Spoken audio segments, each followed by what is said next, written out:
Olá, sejam todos bem-vindos à nossa aula da Escola Bíblica Dominical, classe dos jovens regenerados da Igreja Batista Nacional no Cajuru. Nós estamos aqui via YouTube, através desse vídeo, tendo em vista todo o contexto do Covid-19 que a gente está enfrentando. E o nosso objetivo é não parar as atividades, é proporcionar para você a oportunidade de estar com a gente, de poder participar das aulas, ter acesso ao conteúdo, meditar na Palavra de Deus e receber a revelação do nosso Deus através do estudo bíblico que a gente está proporcionando por aqui. Também podemos tirar uma vantagem desse período todo.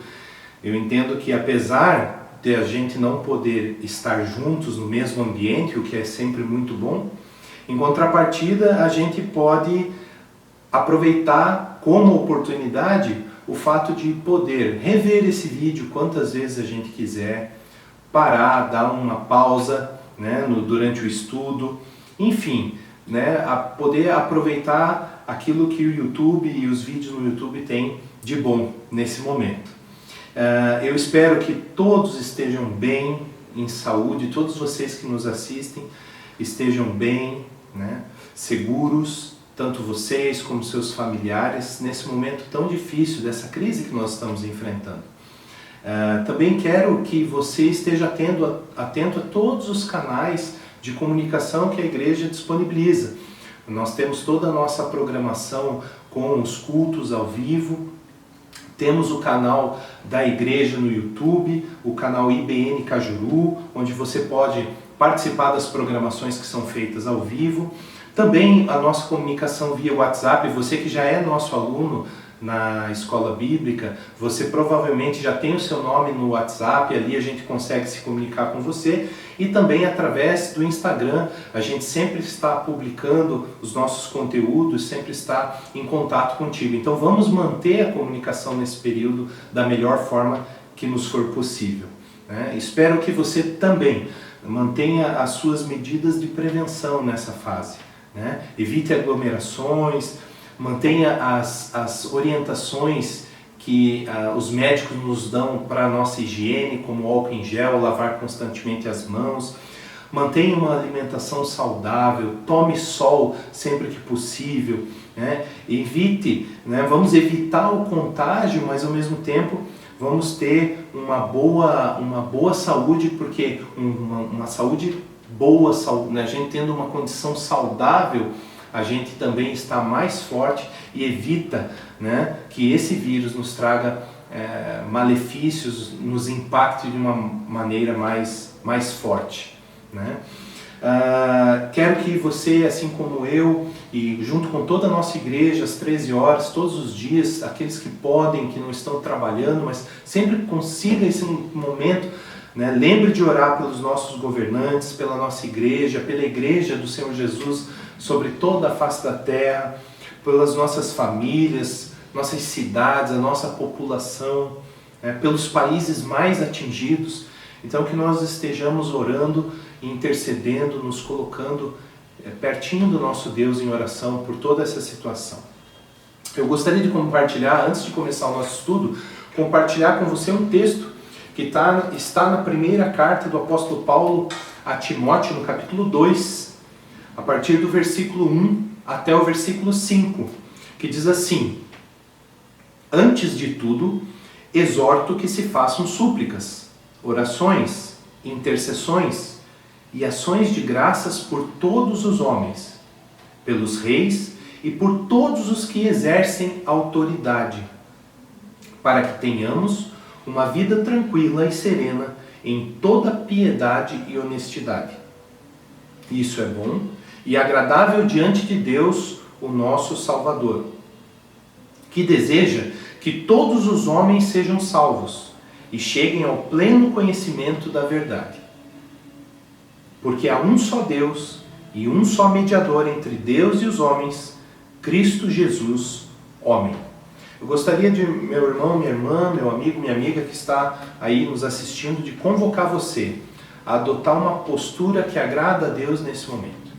Evite discussões inúteis, evite opiniões apaixonadas, mas cumpra o seu papel como cristão, que eu e você, nós possamos, como chamados por Deus, a nos colocarmos em oração para que os nossos governantes sejamos favoráveis partidariamente a eles ou não. Não é esse o nosso chamado, mas sim orarmos por todos eles, todas as esferas, esfera legislativa, executiva, judiciária, esferas municipais, estaduais, federais, que todos nós possamos orar pela sabedoria que vem do alto, para que eles tomem as melhores decisões e que nós tenhamos o melhor encaminhamento possível diante dessa situação. Então eu convido você a orarmos nesse momento, antes de começar a nossa aula. Vamos nos colocar diante de Deus em oração. Senhor, eu quero te agradecer, Pai, porque Tu és bom. Nós te louvamos e te adoramos porque Tu és Deus, Senhor maravilhoso, único e verdadeiro Deus, todo-poderoso. Obrigado, Pai, pela Tua graça, pela Tua misericórdia, pela Tua bondade e justiça, pelo Teu amor sobre nós. Pai, eu agradeço a Ti por todo o Teu cuidado, por estar nos guardando, protegendo, e mesmo aqueles, Senhor, que estão enfrentando essa epidemia, talvez que já foram até mesmo contagiados, Senhor, que enfrentam os seus sintomas. Pai, que o Senhor seja conosco, continue sendo a Tua boa mão conosco, nos guardando, nos livrando, nos auxiliando na recuperação. Pai querido, eu oro pela nossa igreja, te agradeço por ela, pela IBNC, por essa irmandade, por essa família na fé, bem como todas as igrejas que fazem parte da grande igreja do Senhor Jesus Cristo. Obrigado pelas portas, Pai, que se fecharam talvez fisicamente à reunião dos irmãos, mas que estão fazendo o melhor possível, pelos canais possíveis, fazendo cultos ao vivo, transmitindo via canais do YouTube, via internet. Deus, obrigado pela disponibilidade dos Teus filhos e filhas em fazer com que a Tua obra não pare. Pai amado, nesse momento de crise nós queremos entregar, Pai, os Teus cuidados, essa crise do Covid-19, que o Senhor ponha a Tua mão sobre essa situação, que o Senhor dê os melhores encaminhamentos, Pai, que o Senhor fale com as pessoas, fale conosco, revele o Teu amor, a Tua bondade, a Tua justiça, a Tua santidade e os Teus planos, Pai, poderosos e soberanos, mesmo em meio a toda essa situação, Pai. Ó Deus, nesse momento que nós vamos ter a nossa aula, eu peço a Ti, Senhor, que fale conosco. O que nós mais precisamos, Espírito Santo, é da Tua revelação, da Tua sabedoria. Fala conosco, em nome do Senhor Jesus, revela a Tua palavra, Pai, em nome de Jesus. Muito bem, você que já é nosso aluno, já participa conosco e sabe que nós estamos aqui trabalhando um módulo a partir deste início de ano, chamado Conhecendo Deus. Nós temos estudado os seus atributos, a personalidade de Deus, as suas características, o seu agir, os seus valores e aprendido mais sobre o nosso Deus. E queremos estar mais perto dele, conhecendo mais a ele. Temos aqui como uma escola bíblica, nós buscamos a revelação que a palavra de Deus tem para nos trazer. Meditamos nessa palavra, refletimos sobre ela e buscamos a revelação desse Deus que fala. Nós cremos num Deus que fala conosco e que se revela. E nós cremos que essa revelação, ela só é possível não por uma sabedoria apenas humana, não por mais inteligente que nós possamos ser, ou pela nossa filosofia, mas principalmente e soberanamente pela revelação do Espírito Santo no nosso coração. A minha oração é para que o Espírito Santo fale com você, assim como Ele tem falado comigo, porque é maravilhoso escutar o que Deus tem para nos falar. Eu quero fazer uma rápida revisão das nossas últimas aulas, para você que já estava conosco, para você que está nos acompanhando pela primeira vez. Eu já quero deixar um convite para você, para que todo domingo você esteja conosco, seja via YouTube, ou seja aqui na Igreja Batista Nacional no Cajuru, na classe Regenerados, classe de jovens. fisicamente conosco quando isso for possível, para nós estarmos estudando a palavra do Senhor juntos, né? E até agora nós já passamos por 5 temas, 5 aulas. A aula de hoje é a nossa 6ª aula. A primeira, né, desse nosso módulo chamado Conhecendo Deus, tratou sobre o tema Eu, um dilema. E basicamente a gente fez uma análise do dilema de Epicuro, o filósofo Epicuro, falando sobre o problema do mal e como Deus pode ser soberano, bondoso ou aquele que conhece todas as coisas e ao mesmo tempo nós temos que conviver com o mal. E nós então fizemos uma meditação sobre isso e entendemos que o mal não foi causado por Deus. Toda a maldade que existe na terra tem uma origem chamada pecado. E o homem então, ele se bate e se debate contra essa realidade. E Deus, ele age contra o mal. Ele age sim contra o mal, desde o princípio. Então nós entramos nesse assunto, foi um assunto muito interessante e que voltará no futuro, a gente vai poder falar dele mais à frente. Em próximas aulas nós vamos explorar ele um pouco mais, né? A nossa 2ª aula, ela tratou sobre a característica de um Deus todo-poderoso, né? Que tem uma vontade soberana, que tem o seu poder ilimitado, que pode fazer todas as coisas e que comunicou esse poder para nós.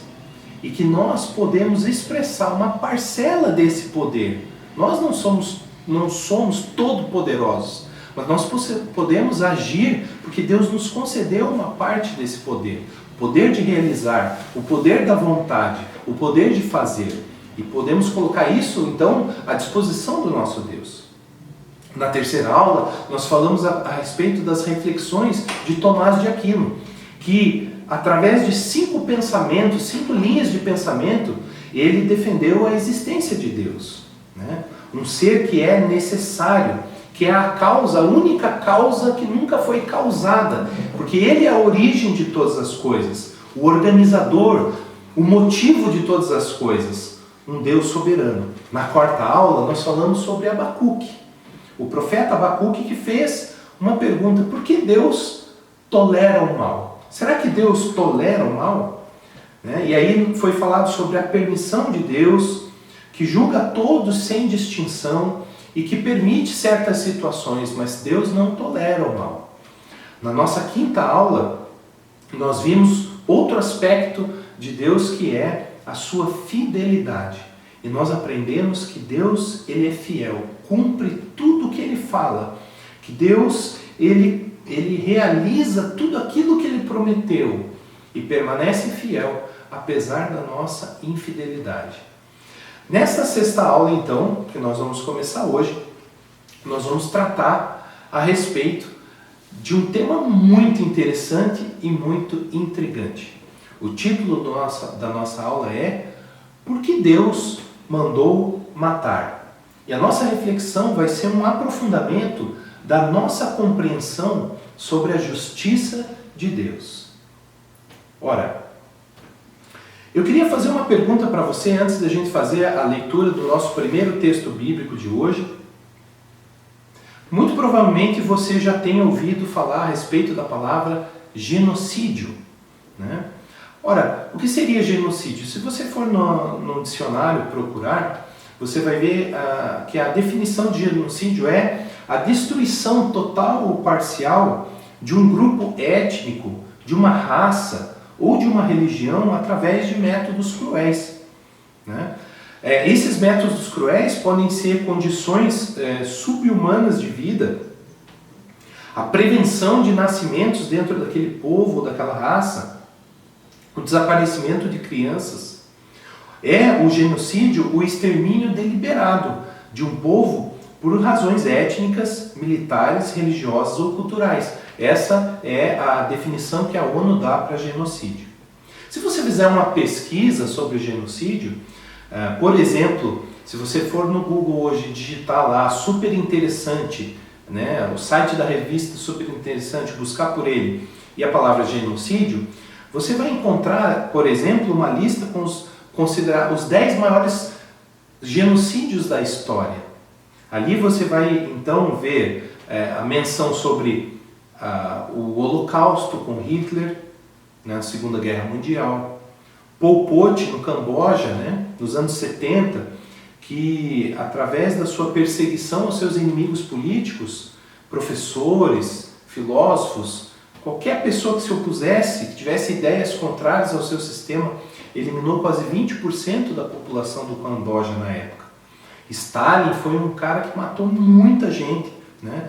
Um dos genocídios cometidos por Stalin logo após a Segunda Guerra Mundial foi o retorno, né? Ele promoveu o retorno dos alemães a pé, saindo das regiões que eram anteriormente ocupadas pela Alemanha e que a União Soviética, então a Rússia veio e ocupou, vencendo, né, a Alemanha nesses territórios. Stalin fez com que os alemães, então, que estavam morando ali, retornassem para a Alemanha a pé. E milhões de pessoas, mais de 1 milhão de alemães morreu nesse retorno apenas dentro do território da Polônia.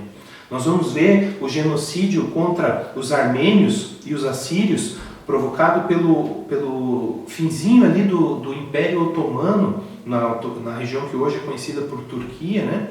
Nós tivemos a oportunidade, a minha família, de fazer uma viagem para essa região da Turquia e pudemos falar um pouco a respeito disso, um assunto delicado.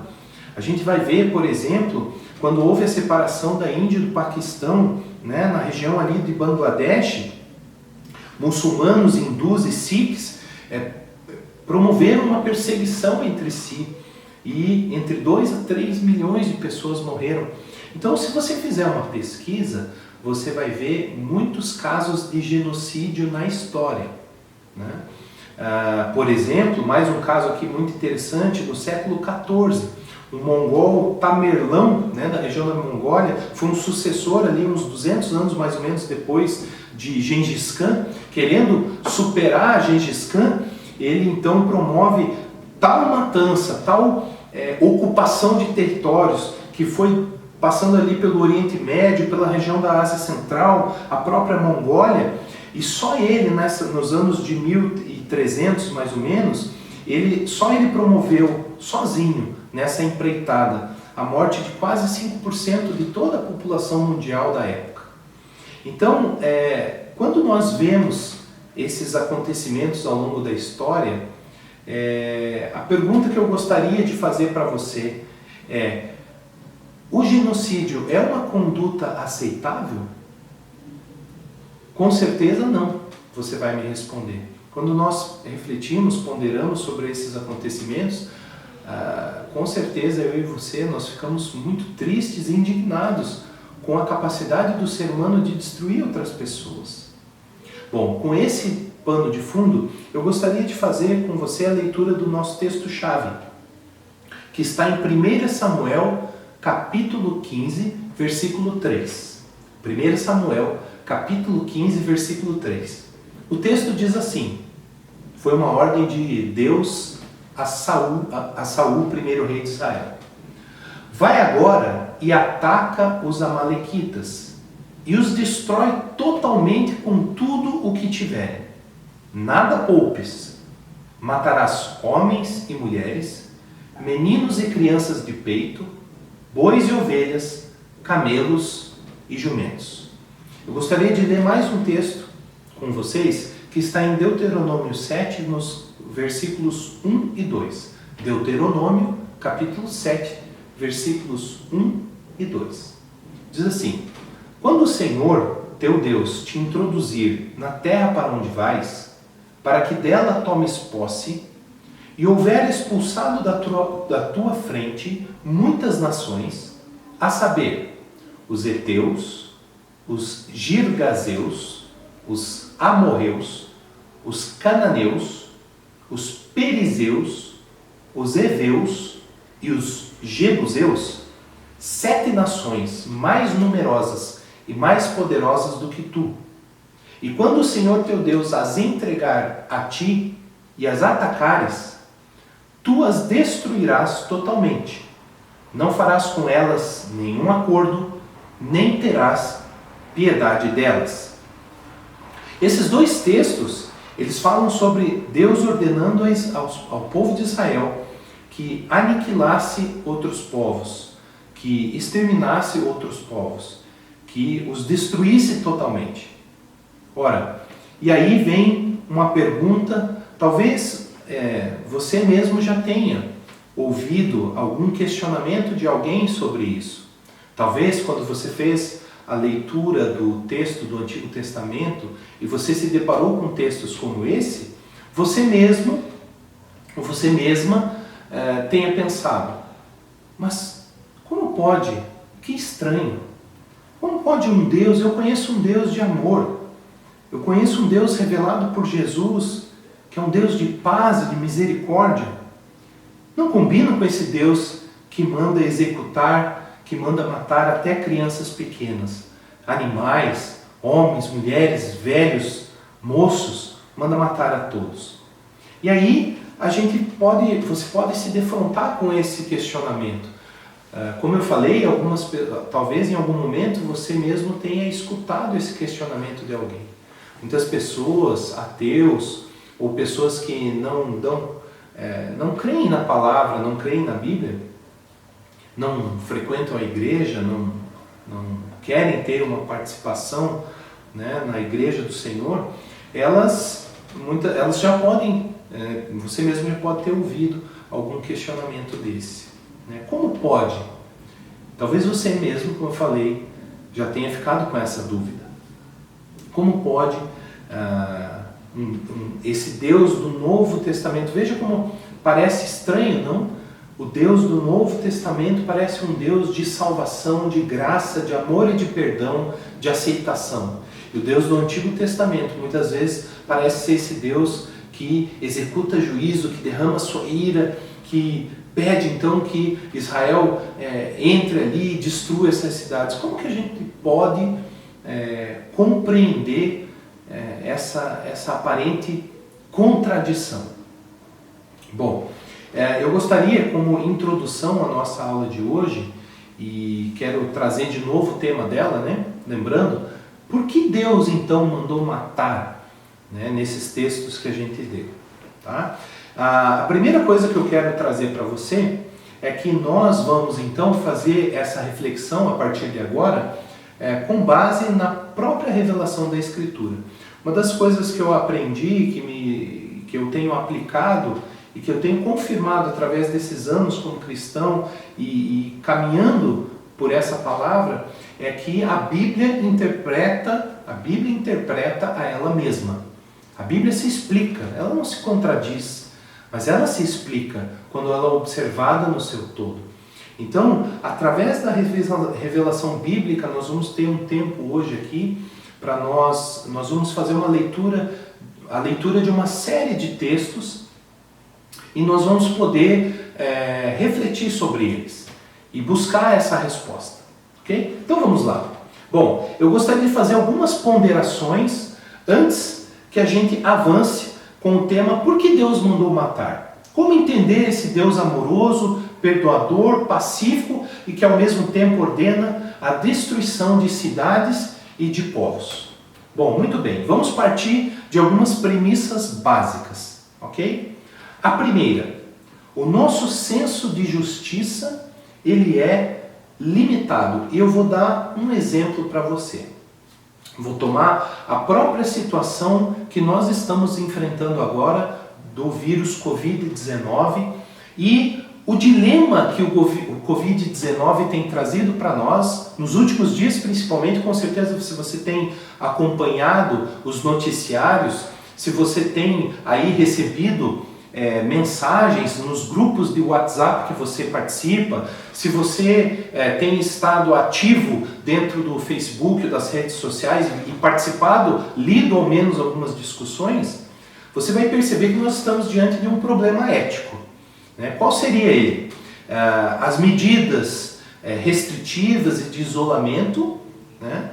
E que podem trazer um impacto econômico de proporções calamitosas e todas as consequências que vêm disso, e do outro lado, se afrouxarmos essas medidas ou se não tomarmos essas medidas, as mortes que podem decorrer das contaminações, o colapso do sistema de saúde e as pessoas que poderiam vir a falecer decorrentes da contaminação com Covid-19. O que fazer?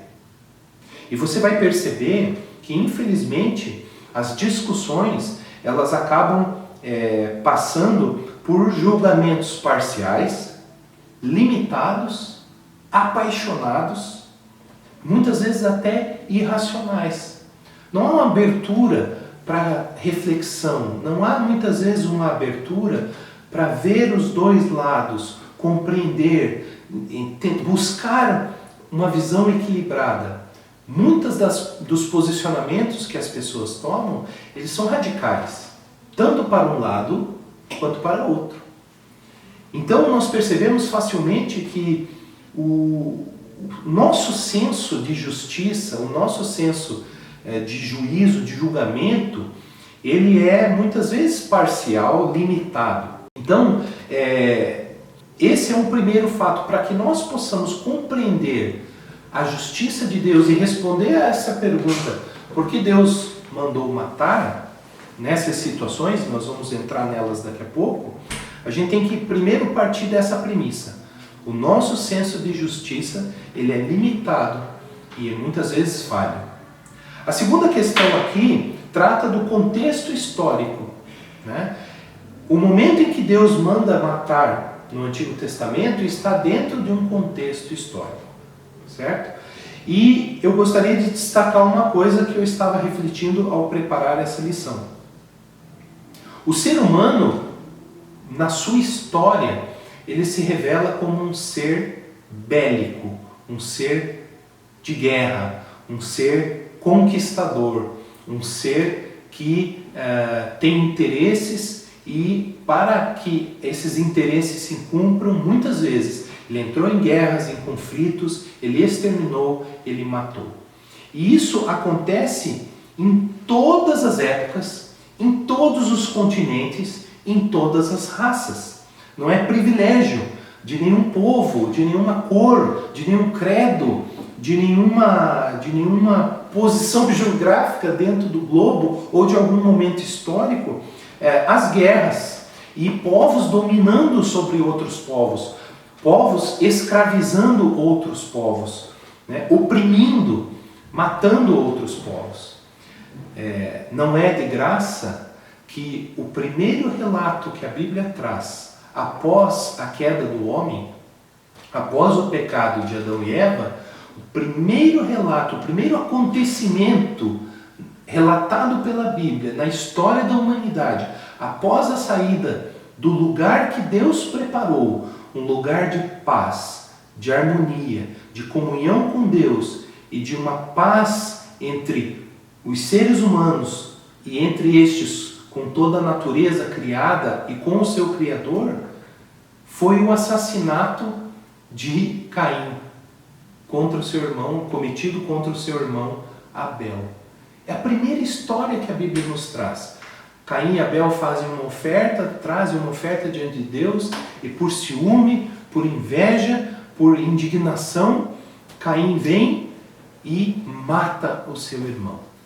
Então a história da humanidade, ela é toda ela permeada por esses atos de guerra, atos de domínio. Você vai ver que, estudando a história dos grandes povos indígenas da América, incas, astecas, maias, os seus impérios eram verdadeiros impérios de grande extensão, de grande poder, passaram pela submissão de outras tribos menores.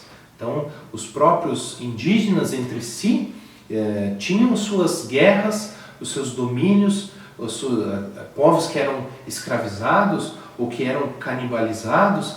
Isso acontece no continente africano, nas mais diferentes etnias. Isso aconteceu entre os povos europeus. Os vikings foram renomados conquistadores também. Enfim, os povos asiáticos, você não vai ter um só lugar e você não vai haver povos, você não vai encontrar que não tenham passado por períodos assim. Então, quando nós vamos entender esse momento em que Israel está se deslocando num retorno do Egito para entrar na terra de Canaã. E Deus então dá essa ordem de execução contra esses 7 povos da terra de Canaã. Nós vamos olhar isso depois um pouquinho mais de detalhe. Isso tem a ver com o contexto. Perceba que hoje Deus não vai atuar da mesma forma em relação à igreja. A igreja ela está num momento de revelação de Deus e num momento histórico muito diferente. A igreja não vai sair em nome de Deus, não deve sair hoje, chamada por Deus para executar outros povos, não faz sentido. Não é assim que Deus está atuando e se revelando através do seu povo hoje. Mas naquela época era diferente.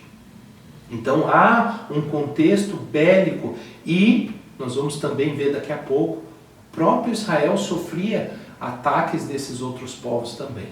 Tá? Então eu só quero ir montando um quebra-cabeça com você para que a gente tenha essa compreensão deste cenário. Então, primeiro, nós temos um senso de justiça limitado para compreender os atos de Deus e segundo, nós temos um contexto histórico.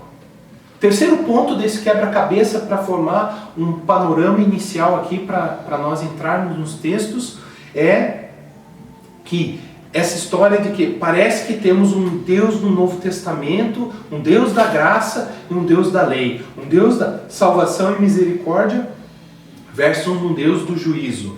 Essa ideia não pode estar mais incorreta. Por quê? Porque nós vamos ver alguns dados interessantes a respeito desse tema, né? o Deus do Novo Testamento versus o Deus do Antigo Testamento, e que vão nos surpreender. Tomando o tema, por exemplo, misericórdia. Tá? A palavra misericórdia ela vai aparecer 71% das vezes no Antigo Testamento e 29% no Novo Testamento.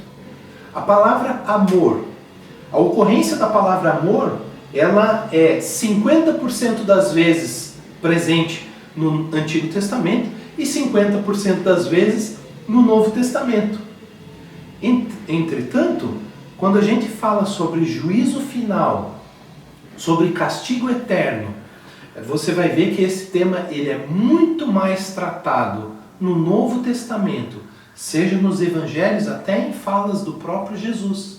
Há textos em que Jesus falando ali de algumas parábolas, e ele diz que aqueles que seriam reprovados, aqueles que estariam fora do reino de Deus, da sua justiça, do seu amor, da sua misericórdia, eles enfrentariam o choro e ranger de dentes. Você já leu versículos assim? São palavras do próprio Jesus. O Apocalipse ele traz uma visão tanto da salvação quanto da condenação, tanto do amor de Deus e da justiça de Deus, né, contra todos aqueles que foram oprimidos, né, um desfecho maravilhoso da parte de Deus para uma parcela das pessoas, como fala do lago que arde enxofre e fogo, a segunda morte e a condenação de todos aqueles que o Apocalipse descreve que serão condenados, juntamente com Satanás e seus demônios. Isso é Novo Testamento. Então, nós temos que ter uma clareza. Deus não muda. Deus é o mesmo.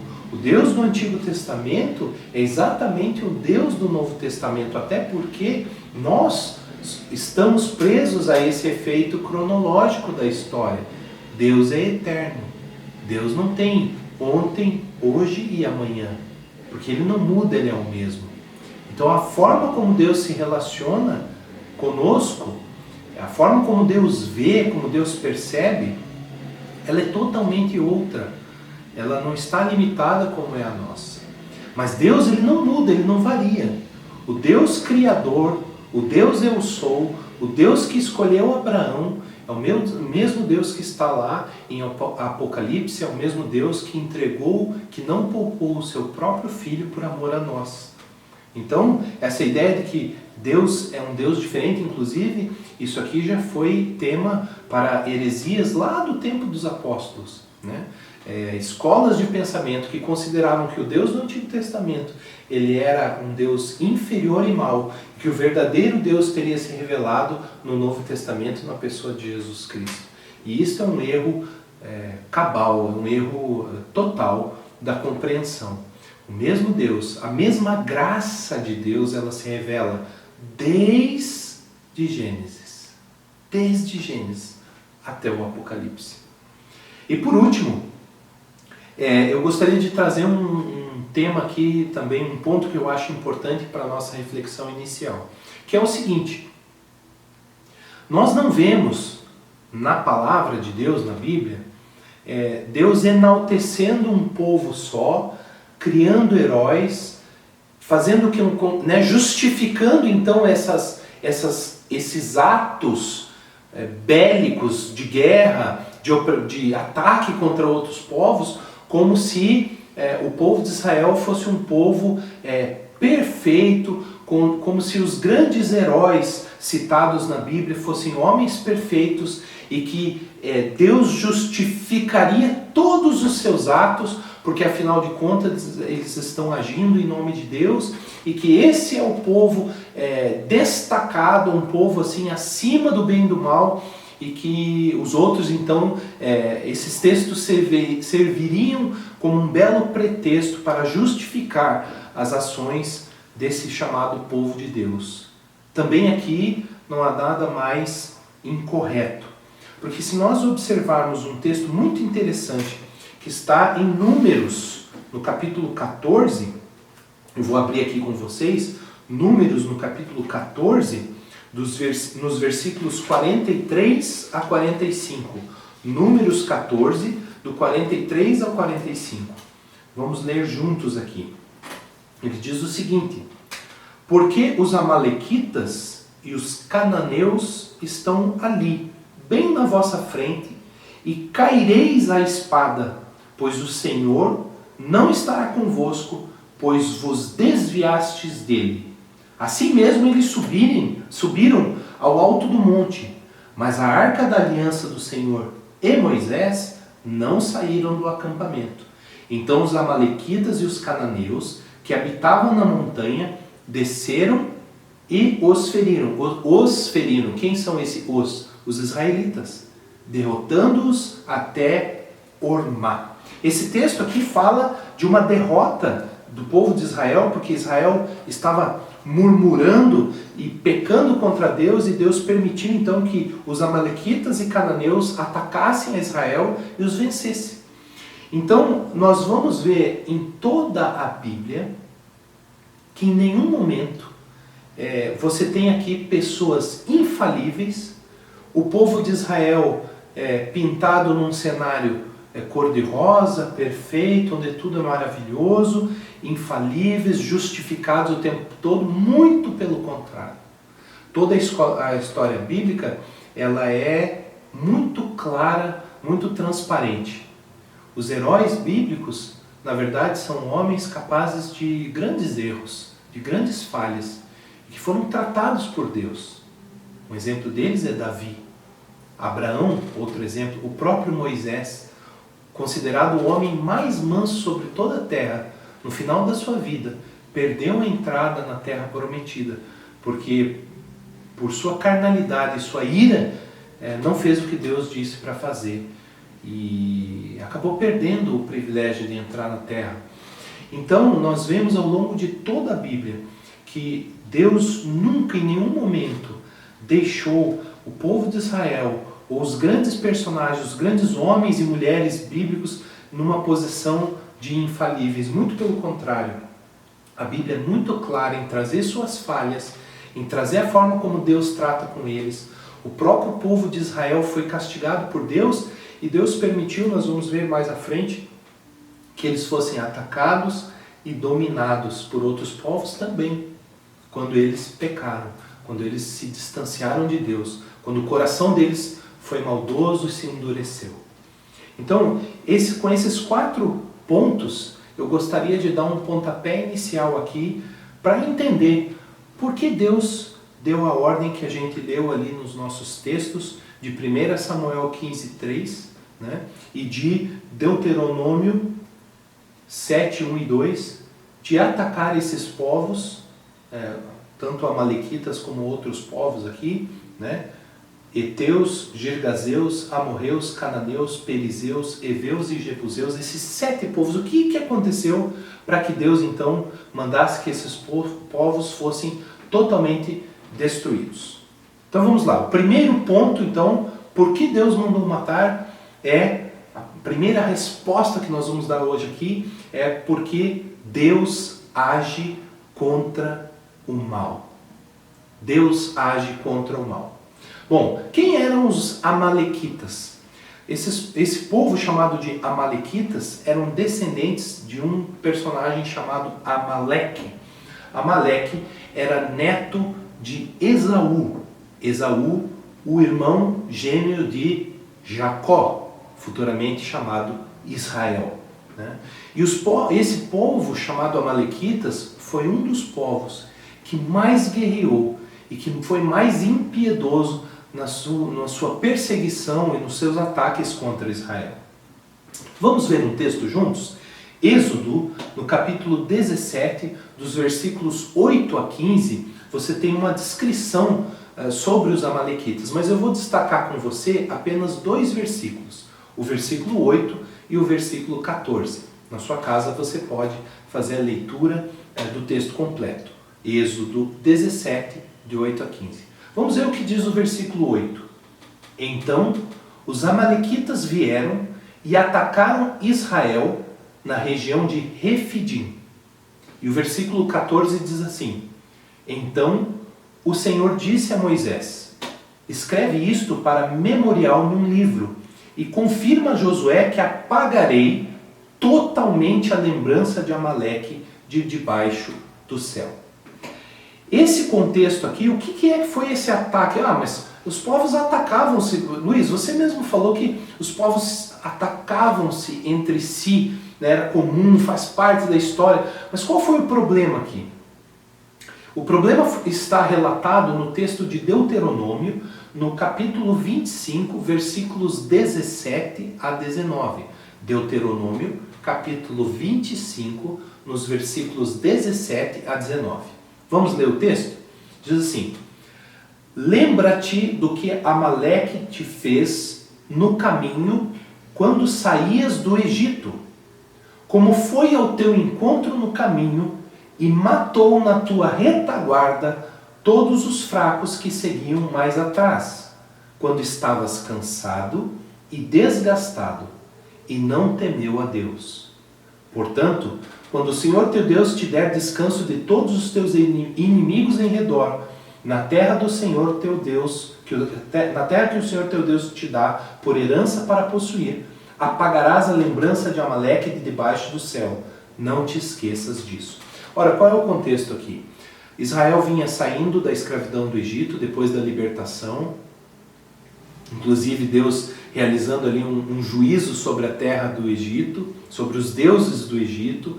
Depois de 430 anos que os israelitas estiveram na terra do Egito, e num período final ali em que eles foram escravizados, oprimidos, que eles estavam sofrendo muito, Deus então vem com as 10 pragas, vem com a libertação, com a abertura do mar, toda aquela situação, e começa a conduzir o povo de volta para a terra de Canaã, que foi uma terra que Deus deu a Abraão por herança. Nós vemos isso lá no início, né, nos capítulos iniciais de Gênesis, ali, a partir do capítulo 12, a história de Abraão.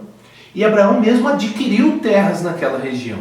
Só que depois, quando eles estiveram durante o tempo no Egito, muitas dessas terras foram tomadas pelos povos da região. Deus começa a conduzir esse povo para retornar para a região de Canaã, e no caminho, nessa caminhada, os amalequitas vêm e atacam o povo de Israel. E o que a Bíblia diz é que eles atacaram justamente a parte do povo, que era um povo grande e numeroso, não eram poucas pessoas. A Bíblia fala que eles atacaram justamente o povo que ficou mais para trás. Idosos, crianças, pessoas com dificuldades de locomoção. Então, foi um povo que estava cansado, talvez, né, abatido, e que estava, a Bíblia fala aqui nesse texto que ele estava quando eles estavam mais fracos e desgastados. Amaleque vem e os ataca no meio do caminho, sem motivo, sem razão, né, sem temer a Deus pelo que eles estavam fazendo. Então, os amalequitas, eles eram um povo que cometeram esse ato de covardia contra Israel, e Deus então nesse momento diz, olha, o que eles fizeram foi julgado, e eles estão condenados, e eu vou exterminar esse povo da face da terra. Né?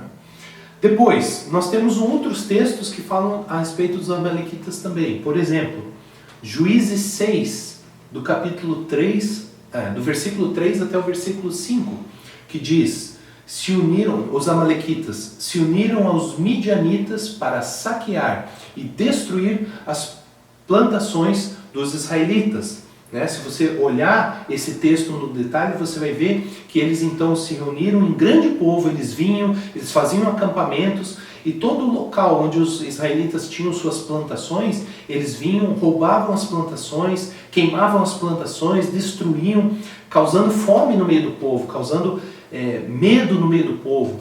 Né? Então era comum que os amalequitas atacassem os israelitas. Em 1 Samuel, no capítulo 30, no capítulo 30, dos versículos 1 até o versículo 6, você vê a história quando os amalequitas atacam a região, a cidade de Ziclag.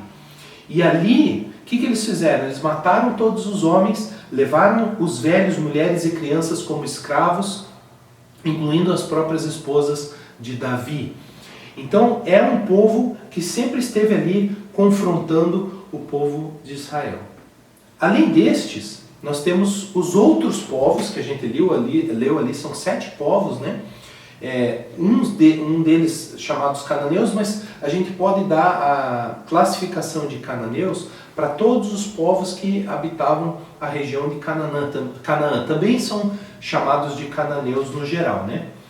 E a gente vai ver em Deuteronômio capítulo 7, versículo 1, Deuteronômio capítulo 7, versículo 1, o seguinte, diz assim o texto: quando o Senhor teu Deus te introduzir na terra para onde vais, para que dela tomes posse, e houver expulsado da tua frente muitas nações, a saber, os heteus, girgazeus, amorreus, os cananeus, os perizeus, os heveus e os jebuseus, 7 nações mais numerosas e mais poderosas do que tu. Deuteronômio capítulo 12, do versículo 29 ao 31. Deuteronômio capítulo 12, do versículo 29 ao 31. Quando o Senhor teu Deus exterminar de diante de ti as nações em cuja terra estás entrando, para tomar posse, e as expulsares e habitares na sua terra, cuidado para não te enganares, imitando-as, depois que elas forem destruídas diante de ti, e para que não perguntes sobre seus deuses, de que modo estas nações cultuavam os seus deuses? Pois quero fazer o mesmo. Veja que é um alerta que Deus está dando aos israelitas. Continua o texto. Não as imiteis quando cultuardes o Senhor, o teu Deus, porque elas fizeram para com os seus deuses tudo o que o Senhor rejeita e considera abominação. Queimam no fogo para os seus deuses até os seus filhos e suas filhas. Deuteronômio capítulo 20, dos versos 10 a 15, fala sobre vários povos. Quando Israel entrasse na terra e começasse a dominar a terra, fala de alguns povos mais distantes. E esses povos mais distantes, ele diz o seguinte, ele diz, olha, vocês vão cercar essas cidades e vocês vão propor para esses povos a paz. Se eles concordarem, então vocês vão dominar sobre eles, mas eles vão pagar tributos, eles vão fazer trabalhos forçados, mas eles não vão ser exterminados. Caso eles não queiram a paz, então vocês sitiarão as cidades, entrarão em guerra, os homens morrerão, porém vocês recolherão as mulheres, as crianças, os animais, como um despojo de batalha, mas vocês não vão eliminar esses povos da face da terra. Então, para essas nações, Deus não tinha o mesmo julgamento que ele tinha para aquelas 7 nações. Veja que interessante, o mesmo texto do capítulo 20, nos versículos 16 a 18 do livro de Deuteronômio. Deuteronômio 20, capítulo 20, versículos 16 a 18. Diz assim: mas das cidades destes povos, quais povos? Aqueles 7 povos que a gente mencionou agora há pouco. Que o Senhor teu Deus te dá como herança, não deixarás com vida nada que tem fôlego. Pelo contrário, tu os destruirás por completo. Os heteus, os amorreus, os cananeus, perizeus, heveus e os jebuseus, conforme te ordenou o Senhor, o teu Deus, para que eles não vos ensinem a fazer todas as abominações que fazem aos seus deuses, e assim pequeis contra o Senhor, o vosso Deus. Quais são as abominações que esses 7 povos cometiam e que Deus considerou que eles devessem ser destruídos? Por exemplo, todas as pesquisas, os dados históricos, escavações arqueológicas nessa região têm desvendado um pouco, né, do que eram essas práticas para além do que a Bíblia ensina a respeito, né? Mas o que a gente já viu nos textos aqui, eles sacrificavam seus filhos aos seus deuses. Era comum que eles sacrificassem os seus primogênitos a Baal. Nós vamos ver outro texto que fala do deus Moloque. Então eles queimavam os seus filhos e filhas aos seus deuses. Prática essa que Deus, o Deus de Israel, jamais permitiu que os israelitas fizessem. Depois nós temos os problemas de prostituição cultural. Era comum nos cultos religiosos desses povos a prática do sexo como ato de culto. Havia as prostitutas cultuais, havia as deusas da fertilidade. Então eram feitos rituais onde, para que se garantisse a boa colheita, para que se garantisse que os animais eles tivessem uma boa reprodução, que os rebanhos fossem grandes, frutíferos, que houvessem colheitas fartas, abundantes, então eram feitos rituais de culto onde o sexo era praticado nesses rituais com essas prostitutas cultuais. Era comum que eles tomassem moças virgens e essas moças, então, muitos homens tinham relações com elas para garantir a fertilidade futura na região, né? Elas eram assassinadas, elas eram sacrificadas. Todo o problema da idolatria. Então nós vemos, né, que toda essa questão eram práticas maldosas, profanas, que Deus ele não aceitava. O Senhor, Yahvé, né, Jeová, esse Deus dos israelitas, esse Deus que se anunciou a Abraão, ele não aceita essas práticas. E então ele vem e estabelece um juízo contra essas nações.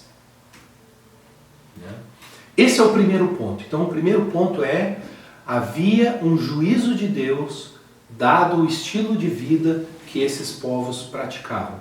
E Deus então usa Israel como instrumento, né? Usa a guerra, usa a ocupação e usa a destruição da guerra para efetuar juízo contra esses povos. O segundo ponto importante nessa questão de Deus ter mandado matar é que Deus também oferecia oportunidade de arrependimento. Em Gênesis, no capítulo 15, dos versículos 13 a 16, Gênesis 15, dos versículos 13 a 16, nós vemos Deus falando com Abraão. Esse capítulo 15 é aquele momento em que Deus faz um voto, né? Faz uma aliança com Abraão. A situação ali onde Abraão divide os animais, é um texto super interessante e que demonstra graça. Porque quem era Abraão como homem para fazer uma aliança com Deus?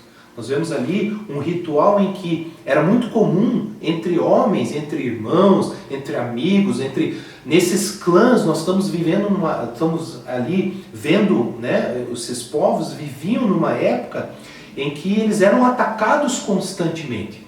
Eles precisavam juntarem-se em clãs fortes, juntarem-se. Uma família isolada era uma família fragilizada, que podia facilmente ser destruída, dominada, sofrer todo tipo de violência. Então havia as cidades-estado, havia os clãs, esses clãs tinham que ser fortes, e as pessoas faziam então esse ritual de aliança, onde eles partiam os animais ao meio. Então o sangue desses animais era derramado, os animais eram mortos, divididos, e as pessoas que estavam fazendo esse contrato, esse compromisso, essa aliança, eles caminhavam entre essas partes mortas, né, dos animais, e diziam que assim me aconteça, assim como aconteceu a esse animal, caso eu não cumpra com esta aliança, não cumpra com esse voto que eu estou fazendo. E o texto mostra lá no capítulo 15 que Abraão, ele não anda pelas partes. Deus sozinho, através de uma chama de fogo, passa por entre as partes dos animais. Por quê? Porque Deus, na verdade, apesar de estabelecer uma aliança com Abraão, Abraão não tinha nada para dar em troca, porque é com Deus que está sendo envolvida essa aliança. Então Deus faz, na verdade, uma aliança consigo mesmo e demonstra-se fiel a um simples ser humano chamado Abraão. Esse é o contexto desse capítulo. E no meio desse capítulo, então, vem esses versículos 13 a 16. Vamos fazer a leitura? Então o Senhor disse a Abraão: sabe com certeza que a tua descendência será peregrina em terra alheia, será reduzida à escravidão e oprimida por 400 anos. Sabe também que julgarei a nação à qual ela terá de servir, no caso aqui os egípcios, e depois sairá com muitos bens. Tu, porém, irás em paz para teus pais. Serás sepultado em boa velhice. Na 4ª geração, tua descendência voltará para cá, para aquela terra. Abraão está peregrinando na terra de Canaã. Porque a medida da maldade dos amorreus ainda não será completa. Do ponto de vista de Deus, havia maldade já nesse povo chamado amorreus que estava naquela terra. Mas Deus não executou juízo contra eles naquele momento. E Deus deu 430 anos de tempo para esse povo, né? Porque a maldade da medida deles, ou seja, ainda não havia chegado o tempo do basta. Deus tem um tempo para o basta. Deus é longânimo, Deus é paciente, Deus é benigno, Deus não tem prazer em que o homem seja destruído, mas há um tempo em que há um basta, há um tempo em que há um limite, né? E é muito interessante aqui como há uma interação, né, entre o que os povos fazem, essas ações, a escravidão em cima do povo de Israel, que Deus usou, apesar da opressão contra Israel, apesar de Israel ter sofrido. Lembre-se lá de Êxodo, né? Se você não leu ainda essa história, leia, né? Que conta a história de Moisés. Qual é o contexto ali? Todos os meninos israelitas estão sendo assassinados. A ordem de Faraó era para que as parteiras, que fossem assassinados, que a cada criança que nascesse, esses meninos fossem assassinados por elas mesmas. E depois foram assassinados pelo exército. Então, há um agir de opressão, uma espécie de um genocídio contra o povo israelita, para conter esse povo. Essa era a ordem de Faraó. Então Deus permitiu que o povo passasse, que o seu povo passasse por esse momento, para que mais à frente ele pudesse revelar a glória dele e pudesse executar juízo contra os egípcios. Então é interessante como os eventos da história, né, há um interagir, seja por permissão ou ação direta também da parte de Deus. Né, como ele age e reage nessa relação com os eventos históricos. Outro ponto aqui interessante, outro texto interessante a respeito dessa oportunidade de arrependimento que Deus dá, está na história relatada no livro de Jonas. Né? O texto começa assim, lá no capítulo 1, os versículos 1 e 2. Jonas 1 e 2. Diz assim: a palavra do Senhor veio a Jonas, filho de Amitai. Vai agora à grande cidade de Nínive e prega contra ela, porque a sua maldade subiu até mim. Deus está anunciando para os ninivitas que eles estão em maldade, em pecado. Deus está ciente dessa maldade e o tempo do basta está chegando. Porém, Deus está dando uma oportunidade de arrependimento. No capítulo 3, versículos 5 a 10, Jonas 3, versículos 5 ao 10. Diz assim o texto: os habitantes de Nínive creram em Deus e decretaram um jejum, e vestiram-se de pano de saco, do mais rico ao mais pobre. A notícia também chegou ao rei de Nínive. Ele se levantou do trono e, tirando o manto, cobriu-se de pano de saco e sentou-se sobre as cinzas. Então fez uma proclamação e a publicou em Nínive, por decreto do rei e dos seus nobres, que nem mais sejam cobertos de pano de saco, tanto os homens como os animais, e clamem com fervor a Deus, e cada um se converta do seu mau caminho e da violência de suas mãos. Talvez Deus se volte, arrependa-se e afaste o furor da sua ira, de modo que não morramos. E Deus viu o que eles fizeram, como se converteram do seu mau caminho. Então arrependeu-se do castigo que lhes enviaria e não o executou. Ezequiel capítulo 33, versículo 11, diz assim: Filho do homem, diz à casa de Israel, assim falais, visto que as nossas transgressões e os nossos pecados estão sobre nós, e definhamos neles, como viveremos?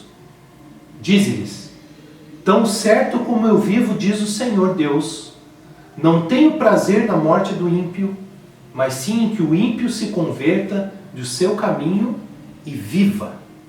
Convertei-vos dos vossos maus caminhos, porque morreríeis, ó casa de Israel. Então esse texto está mostrando claramente que há uma chamada de Deus ao arrependimento. Deus, ele traz um juízo contra tudo que é mal, contra a maldade. Há um momento em que Deus intervém, e quando ele decreta o seu juízo contra a maldade, há uma sentença. Porém, Deus dá oportunidade de arrependimento, e não há no coração de Deus um prazer em destruir o ser humano, em destruir os ímpios, em destruir aqueles povos. Não havia prazer no coração de Deus nisso. Mas a justiça de Deus, ela anda ao mesmo tempo que anda a misericórdia de Deus, que anda o amor de Deus, que anda a sua santidade. Elas caminham juntas, no mesmo ritmo, na mesma intensidade. Deus, ele é santo, e ele estava querendo revelar a sua santidade através do povo de Israel. Quando nós olhamos a história da humanidade, o que Deus está fazendo através desse povo, o objetivo de Deus era ter um povo para se relacionar com ele, e que esse povo fosse diferente da prática dos povos, né? Veja o texto em Levítico, no capítulo 18, nos versículos 19 a 25. Há uma declaração completa dos pecados cometidos pelos povos cananeus, né? Ali fala sobre impureza sexual, fala sobre adultério, fala sobre sexo com animais, tanto de homens como mulheres com animais, e fala de sacrifícios de crianças a Moloque, a Deus Moloque. Então, essas eram as práticas comuns daqueles povos. E o que Deus quer é que Israel não faça o mesmo que aqueles povos faziam.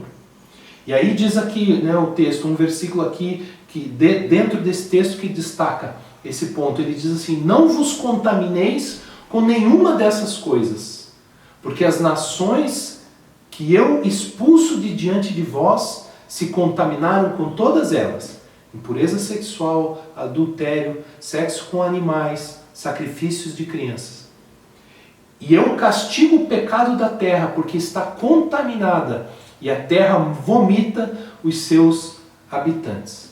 Então, Deus veio em juízo contra aqueles povos cananeus. E o que Deus está querendo chamar os povos, Ele está querendo chamar os povos ao arrependimento. E usar então Israel, de forma que ele não se contaminasse, que ele não adotasse as mesmas práticas, o mesmo estilo de vida, a mesma idolatria, a mesma imoralidade, serem sanguinários como eram esses povos, fazendo tudo aquilo que Deus condenava. E Deus então quer usar Israel como uma referência, por isso tantos alertas, né? Agora veja, se Deus tivesse permitido, né, a execução desses povos por meio da guerra, só da parte de Israel contra os povos, haveria pessoas que poderiam dizer: isso aqui é um texto manipulado, né, para justificar as atitudes dos israelitas. Porém, veja que texto interessante está lá em 2 Reis, no capítulo 25. Nós não vamos fazer a leitura aqui, você pode ler aí na sua casa. Leia o segundo livro de Reis, no capítulo 25. Ele conta a história da dominação da cidade de Jerusalém e dos judeus por Nabucodonosor, o rei babilônico. E o texto vai mostrar esse rei vindo, sitiando a cidade de Jerusalém, passando por toda essa região que era o reinado ali dos judeus, executando, vencendo, guerreando, matando, desterrando as pessoas e levando elas para a Babilônia, destruindo e queimando a cidade de Jerusalém, de forma a que os habitantes que restaram eram apenas alguns pobres camponeses. Ele enfraqueceu totalmente, ou seja, Israel também, né? O povo de Israel, nos seus diferentes reinos, reino do norte e reino do sul, né? Eles também sofreram calamidades, opressão e derrota para reinos maiores do que eles, que Deus permitiu que viessem ali dominar sobre eles, porque eles estavam vivendo em pecado, em injustiça, em corrupção, pervertendo o direito, abusando do direito da viúva, do órfão, massacrando as pessoas, fazendo um culto que Deus não aceitava, um culto mecânico, dando para Deus o pior, enfim, uma série de pecados, pecando em muitas coisas da mesma maneira que aqueles povos que Deus executou o juízo pecavam. Então, nós vamos ver que Deus não está aqui, como mais uma vez eu vou repetir, né? Colocando Israel dentro de uma bolha e falando assim: não, esse aqui é o meu povo, e a Bíblia mostrando que tudo que eles fazem é só num sentido. Não, tinha volta também. Deus também permitiu. Basta você ler os profetas do Antigo Testamento, a mensagem dos profetas era uma mensagem de juízo contra Israel quando Israel estava em pecado. Então, nós podemos ver que Deus é santo, Deus é justo, e Ele não faz acepção de pessoas, porque o próprio povo que Ele escolheu, o próprio povo para quem Ele deu a terra, o próprio povo a quem Ele se revelou, que tirou eles do Egito, que Ele alimentou no deserto, o próprio povo a quem Ele amava, quando pecou, quando se desviou, quando se corrompeu, Deus permitiu também o mesmo tipo de juízo que Ele executou contra aqueles povos. Não de forma que eles fossem destruídos totalmente, por causa da promessa e da fidelidade de Deus, até porque Jesus, o Messias, viria da raiz dos israelitas, né, dos povos israelitas. Jesus é descendente de Abraão.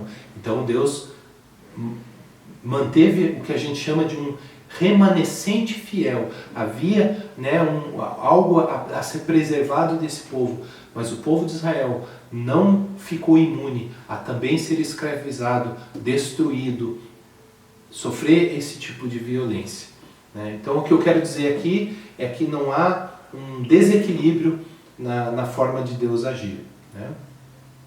E o terceiro ponto, né? Então nós falamos a justiça de Deus, o agir de Deus contra o mal, a chamada ao arrependimento.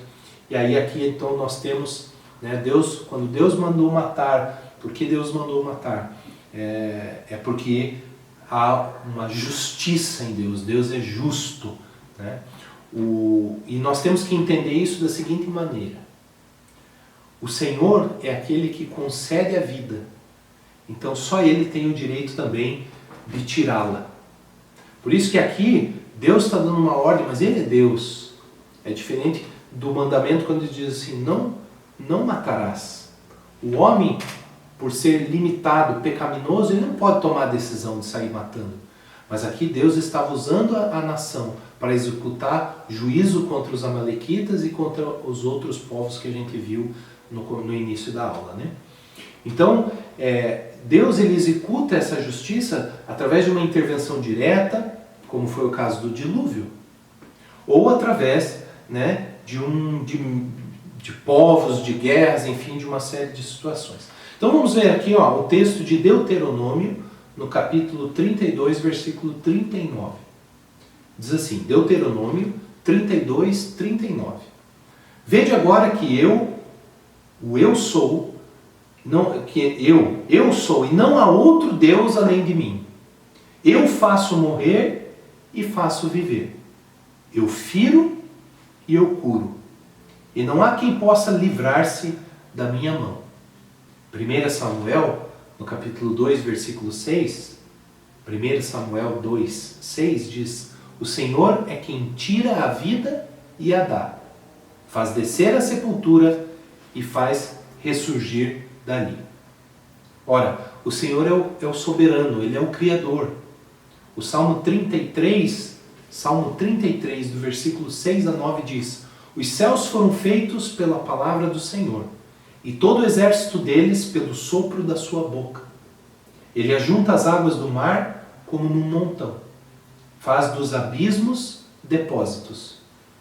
Tema o Senhor de toda a terra, temam-no todos os moradores do mundo, pois Ele falou e tudo se fez. Ele mandou e logo tudo apareceu. Então, Ele é Deus. Nós precisamos ter isso em mente, né? Que Ele é o Senhor. Ele é o Criador de todas as coisas. Ele é o soberano. Ele é o Rei do universo. E Deus manifesta então a sua justiça contra toda a maldade e contra o pecado. E isso é assim desde o princípio. Nós estamos analisando alguns textos em que Deus mandou os israelitas matarem. Mas veja, em Gênesis 2,17, né, nós temos o seguinte relato. Mas não comerás da árvore do conhecimento do bem e do mal, porque no dia em que dela comeres, com certeza morrerás. Ora, mesmo antes da queda do homem, lá no início, com Adão e Eva, havia uma ordem. O Senhor é Deus, Ele é Rei, Ele é Senhor. E Ele deu então tudo para os seres humanos que Ele criou. E Ele deu então uma restrição. E ao escolher se rebelar contra o governo de Deus, se rebelar contra a pessoa de Deus, querer ser Deus, então o ser humano escolheu o pecado. E com o pecado, imediatamente, já tinha ali descrita a justiça e o juízo de Deus. Você morrerá, homem. Você morrerá, Adão. Você morrerá, Eva. Romanos 6, 23 diz, porque o salário do pecado é a morte, mas o dom gratuito de Deus é a vida eterna em Cristo Jesus, o nosso Senhor. Ora, Deus é santo e nós somos chamados para sermos santos. Deus, Ele é justo e ele opera a justiça. Então ele age contra o mal. Há um tempo, Deus tolera ao tempo da misericórdia, mas chega um tempo do basta, o tempo do limite, o tempo onde ali vem o juízo do Senhor e não há mais como fugir. Deus, ele é amor e perdão. E veja, todas essas coisas elas estão equilibradas. Ele é santo, ele é justo, ele é amor e perdão. Por quê? Porque quando ele condena Jesus à cruz, quando ele entrega o seu Filho unigênito, quando Deus, na pessoa de Jesus, vai para a cruz, ele está castigando o pecado de outros naquele único homem que andou sobre a terra. 100% homem, mas 100% Deus. Que não merecia estar ali, mas era necessário imolar o cordeiro. Era necessário que o sangue fosse derramado. Assim tem sido desde Adão e Eva. Né? Quando eles ali tentaram esconder a sua vergonha, a sua culpa, perceberam a sua nudez, tiveram uma maldade nos pensamentos e tentaram fazer roupas ali com folhas de figueira. O que Deus faz? Deus veste eles com a pele de animais.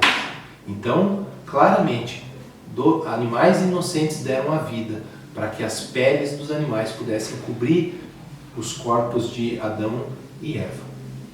Então, o sangue do inocente derramado pelo culpado. Então, nós vemos aqui que o mesmo Deus que executa o juízo e a justiça, ele também dá perdão e misericórdia, a ponto de sacrificar a Jesus em nosso lugar, em nosso favor.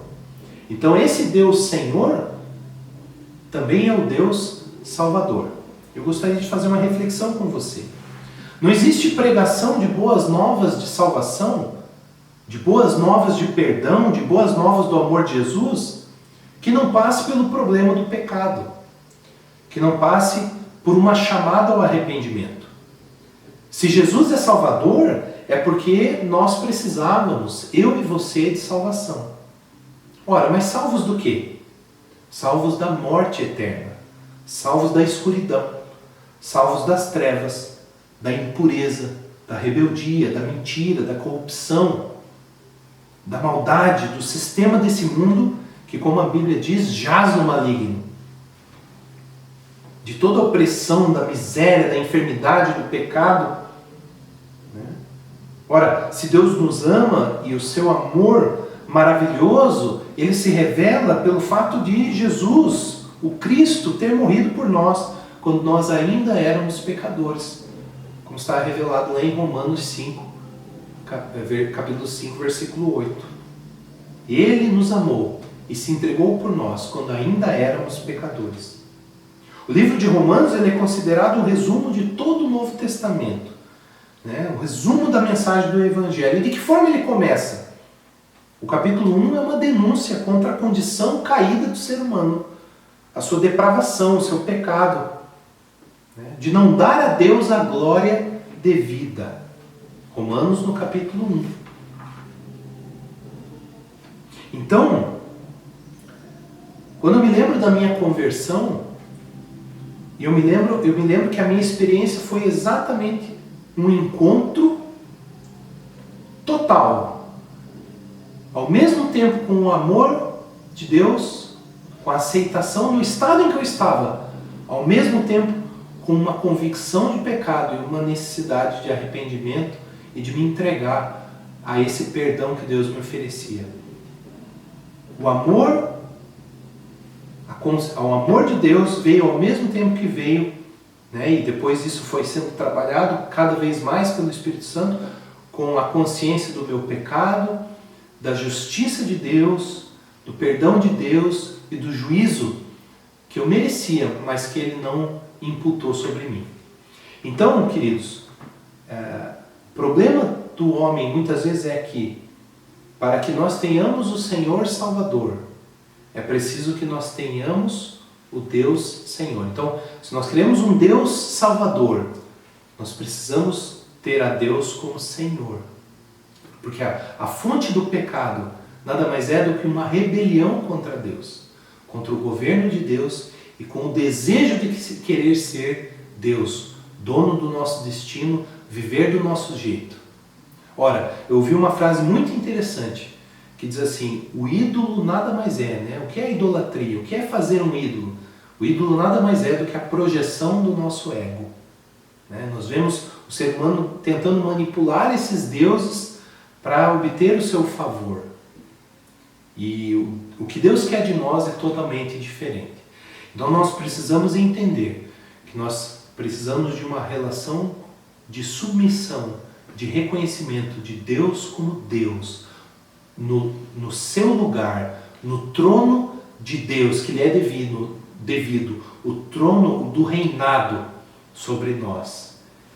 E obteremos assim o favor também imerecido, essa graça maravilhosa de, apesar do nosso pecado, nossa maldade, Ele nos oferecer perdão. Então Ele é o nosso Senhor e o nosso Salvador. E isso está muito bem equilibrado. Então eu espero, meu querido, minha querida, você que está nos assistindo aí nesse vídeo, eu deixo algumas perguntas para você. Né? Há algo desse mundo influenciando você? Será que hoje o alerta que Deus fez aos israelitas para não se contaminarem com as práticas que Ele reprovava dos povos da terra de Canaã, não pode ser um alerta para mim e para você hoje também de não nos contaminarmos com aquilo que desagrada a Ele? Será que há para você que está nos assistindo hoje uma chamada ao arrependimento? Deus te ama. Deus ama você a ponto de dar a vida de Jesus na cruz por você e ressuscitar por você. Ele quer te chamar de filho. Creia nele. Deus pode estar te chamando hoje ao arrependimento. As boas novas do Evangelho de salvação são as mesmas notícias que clamam ao coração do homem e da mulher, do moço e da moça, do mais jovem até o mais velho, por arrependimento e mudança de atitude. Deus mandou matar quando chegou o tempo de executar juízo sobre aquelas pessoas. O que nós vemos é que com a vinda de Jesus aplica-se uma regra que eu vou chamar aqui da regra dos 50%. Nas palavras de Jesus, quando Ele veio, Ele dividiu o mundo entre aqueles que vão entrar no reino de Deus e aqueles que não vão entrar. O mesmo sinal e milagre que para alguns era motivo de perdão e salvação e alegria, para outros era motivo de mais escândalo e de mais ódio contra a pessoa de Jesus. O sinal, a cruz, é para uns salvação, para outros escárnio e escândalo. As mesmas pessoas que ouvem, a mesma mensagem, umas vão ter o coração tocado e vão crer, outras vão se afastar. É assim. A Bíblia diz que é assim. Então nós vemos que não há conflito entre esse Deus que é juízo e ao mesmo tempo que é amor, que é perdão e que é justiça, que é misericórdia e que é santo. Esse amor que atrai, que não nos pede explicação, ao mesmo tempo gera transformação, porque se assim não for, nós não conhecemos a Deus. Eu quero que Deus te abençoe em nome de Jesus. A minha oração é para que esse vídeo, que você possa então assisti-lo novamente com calma, dar uma pausa, refletir, pensar, assista ele em oração para que Deus revele ao seu coração. Eu espero que a gente tenha feito uma viagem aí nas Escrituras para compreender esse tema tão interessante de quando Deus mandou matar. Que Deus abençoe você. Um grande abraço em nome de Jesus.